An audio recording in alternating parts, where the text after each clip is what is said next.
Alright, welcome to Souflotv again, everybody. It's your host with the most. Let me turn this light down a little bit. So I can look normal. Anyway, look. This is crazy, right? Supporting black businesses. Let me be honest. You know why a lot of black people don't support black businesses? It's because the same issue that we have in black life. We don't respect our own people enough. If a white man says, sell me this, we sell it to them with a smile on our face, joy and pride and happiness, even if we don't like them. When black people come to support own black people business, it's a whole different attitude. It's like you're begging them for something.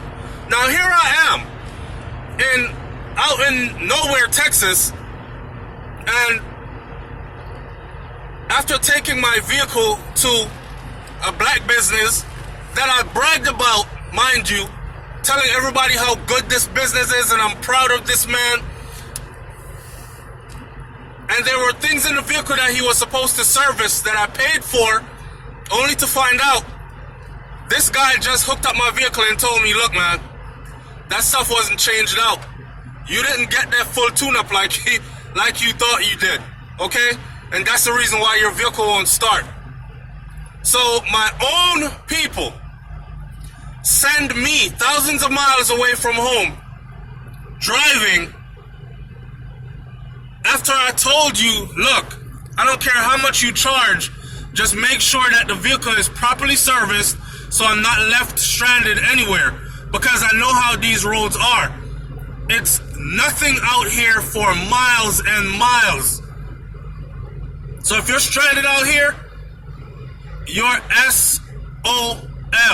For those of you who know what that means. And these guys left me to be stranded out here. My own people. Now people, I can't talk some patois, I make people really, but I want to speak in English so more people understand that, because I'm not just talking about Jamaicans here. This seems to be a worldwide problem with black people.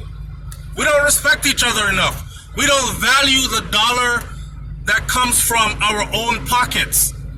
We value the likes of others more. You understand what I'm saying? So we don't treat each other like how we should treat each other.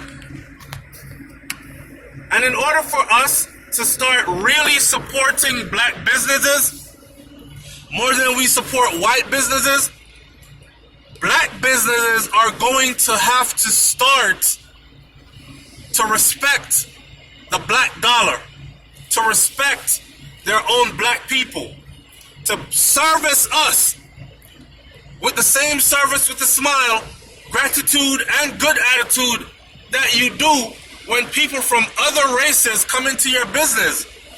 You understand? It's sad. Here I am out in the middle of nowhere, thinking I could depend on this person, and I have depended on this person before, because my old truck, a 97 Ford Explorer, this same person serviced it. And I don't know, but it took me around the world and back already, and I still have that vehicle. But I left it at home this trip to try out this new vehicle, and all you had to do was change the battery. Why did he cross that off the list as if it was changed when it wasn't? That's deception. And charge me for a new battery when you didn't put a new battery in the vehicle. You didn't even change out the old battery that was in the vehicle. Sad. But it's all good. I learned my lesson. This still won't stop me from supporting black businesses. I will still continue to support black businesses wherever I go. But I'm just letting people know, hold them accountable, man, and let them know that, hey, we need to fix up. People have told me before, every time they go to a Jamaican restaurant, which most of the time it's owned by black people, every time they go to a Jamaican restaurant, it's the same thing. You have any beef patties? Nah. No patty.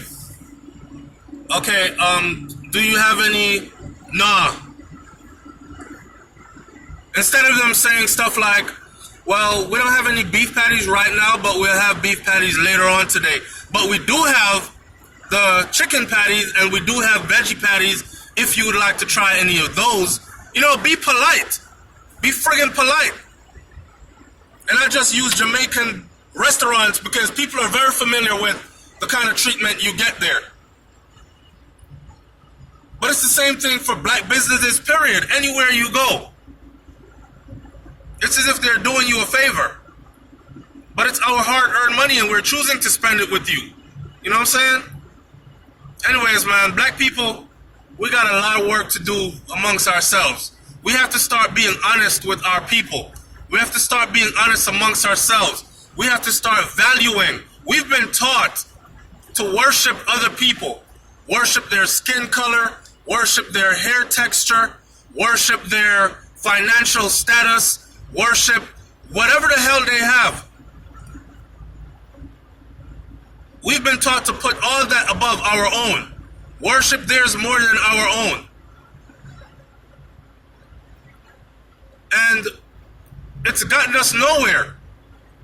And this is one of the main reasons why we as a people cannot lift ourselves up out of the position that we're in. Yes, we're making strides, but we're making strides individually. So you have a black millionaire over there, another black one over there, another one over there. But we don't have, as a collective people, the resources to rescue ourselves. Let me go a little deep for a second. Since I'm out here talking and I'm driving, listen, let me go a little deeper for a second. Watch this. We have no black hospitals. That means medical care.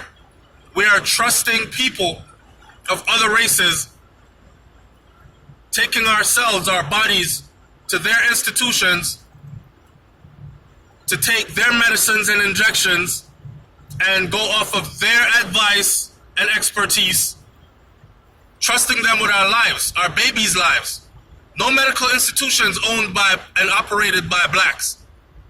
We have no financial institutions that are able to stand strong enough. We're just now getting to that again. And I know people are going to say, oh, you ever heard about Black Wall Street and they bombed it? That's not a reason to stay down. If you build it and they knocked it down out of jealousy, maybe you should have got as grimy as they did. Knock all theirs down as well and let them know that, hey, you can't touch what's ours, as there'll be serious consequences. You just sit there and, okay, I'm not going to build anything else because they knocked down the one that we built. Look at the lengths. Look at the lengths that the white man goes through. I don't have anything against the white man. I applaud him. I applaud him for the lengths, and the Chinese. I applaud them for the lengths that they are willing to go through to build and maintain a certain status here on earth so that their children and their children's children can benefit from. Not us, though. But hey, man, who am I to talk? Who am I to talk? You know what? I'm actually looking at this as a blessing, because I would have been, a subscriber said in my first video this morning, hey, Souflotv, the car issue happened for a reason this morning, and it's probably because it's time. The universe is telling you to relax, slow down, chill out. And it's true. I've been on a grind, and I just took 6 months off, stayed at home, so the wife could have a baby and all that. And that was a privilege to do that. And I was working from home in the meantime and getting good money doing it too. But I decided burn the candle on both ends, stack up a whole bunch of money again so I can stay home again for another 6 months and do entrepreneurial stuff. You know, I have plans, I have goals, I have dreams, and I'm out here chasing and pursuing it. But sometimes the universe does tell you, hey, slow down, man. You're only human. Stop and smell the roses. Take a breath. Get up and appreciate the countryside. You're out here and you don't live here. So guess what? That's what I'm doing right now. I am out appreciating the countryside because I'm being forced to drive the countryside this early morning to follow this guy. He just came and charged up my vehicle, and now I have to follow him because this model of vehicle, the battery is hard to find, right? So we're going to go back to his shop where he'll put a brand new battery in it, which is about an hour and a half drive away, and then I'm gonna drive back and go back to work and carry on with life, yeah? But I thought I would use this as an example of showing my people that our untrustworthiness is not going to build that change that we're looking for. We say, oh, they don't support black businesses. I open my business, they prefer to go to the Chinese man next door or go spend their money at the white man's store. Maybe because even if the Chinese man and the white man don't like you, they treat you as if they need your money. You know what I'm saying? Anyways, I'm out here enjoying this ride, and I don't know why this guy is driving so crazy and I'm supposed to be following him, but I'm gonna turn this off and get on the road. Peace.